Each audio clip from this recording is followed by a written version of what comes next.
Uongozi wa kijeshi una mamlaka ya kudumisha amani ya kitaifa na utulivu, na hivyo tumeamua kumwondoa rais madarakani na kufunga taasisi zote za kiserikali kuanzia sasa.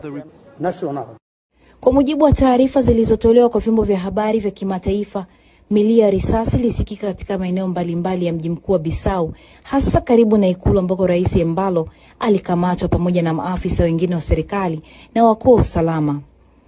Vyanzo vya ndani vimeripoti kuwa mpinzani mkuu wa Rais Omar Sissoko Embalo, Fernando Diaz, pamoja na mgombea wa zamani wa rais na waziri mkuu wa zamani wamekamatwa pia. Taarifa ya jeshi imeeleza kuwa hatua hiyo imechochewa na madai ya kuwepo kwa mpango kuvuruga usalama wa nchi kwa kubadili matokeo ya uchaguzi, madai yanayohusisha baadhi ya wanasiasa wa ndani, ikiwemo mfanyabiashara maarufu wa dawa za kulevya nchini humo, pamoja na raia wa ndani na wa kigeni. Haijafahamika mara moja iwapo maafisa waliofanya mapinduzi wanaungwa mkono na jeshi lote au ni kama wanadhibiti maeneo yote ya nchi yenye takribani watu milioni 2.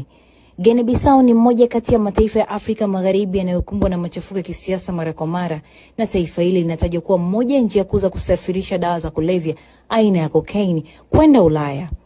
Tukio hili limetokea siku 3 baada ya uchaguzi mkuu na saa chache kabla ya tume ya uchaguzi kutangaza matokeo ya awali ya duru ya kwanza, ambako wagombea wote wawili walidai kushinda.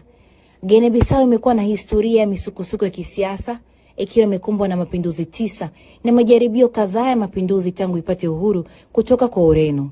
Rais Embalo aliingia madarakani mwaka 2020 na mara kadhaa amedai kunusurika katika majaribio ya mapinduzi